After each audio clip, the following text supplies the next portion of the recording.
काला साया।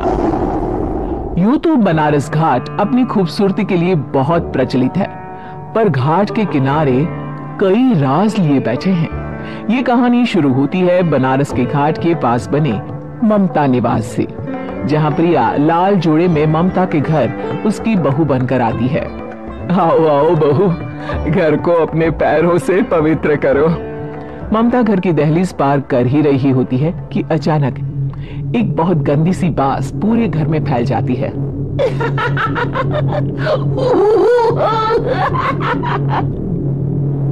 ये बदबू और ये आवाजें, ये कौन हंस रहा है माँ? अब ये पड़ोसी ना हमारे थोड़े अलग से है। कहाँ हम शाकाहारी और ये मांस मच्छी खाने वाले। छोड़, तू ध्यान मत दे और गृह प्रवेश कर। और हाँ बहू, अपनी सास की एक बात हमेशा याद रखना, इन पड़ोसियों से तो कभी बात नहीं करेगी। अच्छे लोग नहीं है ये। अपनी सास की ये बात मानेगी ना बेटा? हाँ माँ, जो आपकी मर्जी, मैं उनसे बात नहीं करूंगी। अगले दिन प्रिया अपनी पहली रसोई बनाने रसोई घर में जाती है। ये छोटी बात तो नाक में जा रही है। एक काम करती हूँ, खिड़की खोल देती हूँ। प्रिया खिड़की खोलने जाती है। इतने चाले, लगता है इस खिड़की को कभी खोला ही नहीं गया। पर ऐसा क्यों? ओह, नॉनवेज की स्मेल आती होगी ना। 2 मिनट के लिए खोल लेती हूँ, फिर बंद कर दूंगी। प्रिया खिड़की खोलती है। खिड़की खोलते ही उसकी नजर सामने वाले घर की खिड़की पर पड़ती है, जहाँ एक लड़की खड़ी होती है, हाथों में मेहंदी, लाल रंग की साड़ी, बिल्कुल सजी धजी, मानो प्रिया की तरह ही वो भी नई नवेली बहू हो। वो प्रिया को देखकर मुस्कुराती है। हे भगवान, माँ ने तो इनसे बात करने को मना किया था। प्रिया फौरन ही खिड़की बंद कर देती है और तवे पर चढ़े रोटी की ओर देखने लगती है, पर वहां रोटी ना होकर मछली पड़ी होती है। ये क्या? पहली ही रसोई में इतनी बड़ी गलती! हे भगवान, अब मैं क्या करूं? प्रिया बहुत डर जाती है और फौरन रसोई की सफाई करने और फिर सभी के लिए खाना बनाने लग जाती है।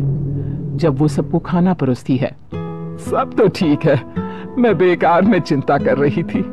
हे भगवान, ऐसे ही बस अपनी कृपा बनाए रखना। रात के वक्त जब सब सो रहे होते हैं, तब प्रिया को पायल की आवाज सुनाई देती है, जिससे उसकी आंख खुल जाती है। ये पायल की आवाज कहां से आ रही है? प्रिया उठकर उस आवाज के पीछे छत की सीढ़ियों तक जाती है। तभी उसे बच्चे के रोने की आवाज आती है। प्रिया छत पर जाती है तो क्या देखती है? वही लाल साड़ी वाली लड़की अपनी गोद में एक नवजात बच्चे को घुमा घुमा कर सुला रही है। तभी प्रिया की नजर उसके पेट पर पड़ती है। ओह गॉड, ये तो प्रेग्नेंट भी है। सुनिए, बच्चा सो नहीं रहा है क्या? मैं कुछ मदद करूं? नहीं नहीं, आपके घर वालों को अच्छा नहीं लगेगा, मैं संभाल लूंगी। स्नेहा की गोद से बच्चा हाथ मारकर प्रिया की गोद में आने को छटपटाने लगता है। दोनों घर अगल बगल में बने होने के कारण प्रिया उस बच्चे को गोद में ले लेती है। प्रिया के पास आते ही वो सो जाता है। बच्चे का वो स्पर्श रात भर प्रिया भूल नहीं पाती और अगली सुबह वो छत पर कपड़े सुखा रही होती है, तभी उसे एक औरत इशारा करके बुलाती है। स्नेहा कह रही थी बाबू तुम्हारी गोद में आते ही सो गया। मैं गौरी, स्नेहा की माँ हूँ। बहू, घर आना, बाबू को खिला भी लेना। शाम को जब घर पर कोई नहीं रहता, बच्चे से मिलने के लिए प्रिया छिपकर अपनी पड़ोसन के घर चली जाती है और कुछ देर बच्चे को खिलाकर वापस लौट आती है। इसके कुछ दिन बाद ही प्रिया को पता चलता है कि वो माँ बनने वाली है। ममता की खुशी का ठिकाना नहीं रहता।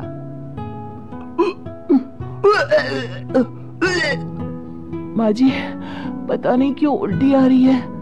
प्रिया भागती हुई वॉशरूम में जाती है तो हरे और लाल रंग की उल्टी करती है। उस उल्टी में से कीड़े निकलते हैं। ये क्या? खून और ये कीड़े! माँ! माँ! प्रिया की आवाज सुनकर ममता दौड़कर आती है, पर बेसिन में कुछ नहीं होता। प्रिया हक्की बक्की रह जाती है। ये सब क्या हो रहा है? प्रिया घबरा जाती है और अपने कमरे में जाकर सो जाती है। डर के कारण वो इतनी थक जाती है कि उसकी आंख लग जाती है। तब उसे ऐसा लगता है उसके पेट पर मानो कोई बैठा हुआ हो। कौन हो? प्रिया के पेट पर एक 5 महीने की बच्ची बैठी हुई थी, जो बुरी तरह जली हुई थी। माँ, तुम्ही मुझे लाई ना अपने पेट में। मैं तुम्हारी माँ नहीं हूँ। कौन हो तुम? माँ, देखो मैं चढ़ गई बुरी तरह से। 6 महीने पेट में रहने को भी मुझे नहीं मिला। सहला दो ना माँ। बचाओ, बचाओ, माँ। ममता दौड़कर कमरे में आती है। प्रिया की बातें सुनकर वो सब समझ जाती है। तू कहीं बगल वाले घर में तो नहीं जाकर आई ना बहू? मुझे माफ कर दो, मैं गई थी माँ। उस घर में सब मरे हुए हैं बहू। कई साल पहले स्नेहा उस घर में बहू बनकर आई थी। कुछ ही दिन में वो एक बच्चे को जन्म देने वाली थी। पूरा घर बच्चे के आने की खुशी में खोया था कि एक दिन अचानक उस घर में आग लग गई। सब बुरी तरह जलकर मर गए। गौरी आज भी दादी बनने का इंतजार कर रही है और इसीलिए स्नेहा ने अपना अजन्मा बच्चा तुम्हारी कोख में डाल दिया। ममता ये कह रही होती है कि पीछे से उसके पैरों को एक बच्चा पकड़ लेता है। दादी, दादी। माँ, स्नेहा की गोद में यही बच्चा था। ये बच्चा कौन है फिर? तेरी मौत है। तेरी भी दादी। जिस चीज का ममता को डर था वही हो गया। ममता निवास के ऊपर मौत ने चादर बिछा दी थी। प्रिया का पेट ऐसे ही बढ़ जाता है मानो 9 महीने का हो। 2 हाथ उसके पेट से बाहर निकलते हैं। बहू, संतोष को फोन कर, किसी पंडित जी को बुला बहू। प्रिया का पति भागता हुआ घर आता है। ये तो होना ही था माँ।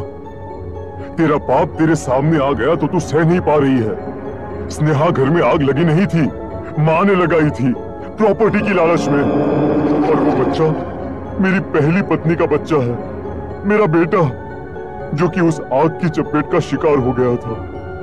मैंने तुमसे ये सब माँ के कहने पर छुपाया था। मुझे माफ कर दो प्रिया।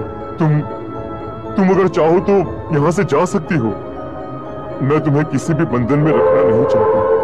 मेरी शादी हुई है आपसे, मैं आपको छोड़ नहीं सकती, पर उससे पहले हमें स्नेहा, उसकी माँ और बच्चे की आत्मा की शांति करवानी होगी। संतोष और ममता गौरी के घर जाते हैं। अंदर सब कुछ जला हुआ होता है। जमीन पर जली हुई लाशें बिखरी हुई थी। ममता रो रो कर अपनी करने की माफी गौरी से मांगती है। प्रिया स्नेहा के घर वालों का अंतिम संस्कार करवा देती है और ममता निवास फिर से आत्मा। उम्मीद है कि आपको हमारी ये कहानी पसंद आई होगी। कृपया हमारे चैनल को सब्सक्राइब करें और सभी अपडेट्स के लिए बेल आइकन जरूर क्लिक करें। और हाँ, वीडियो लाइक और शेयर करना मत भूलिएगा। Bye bye.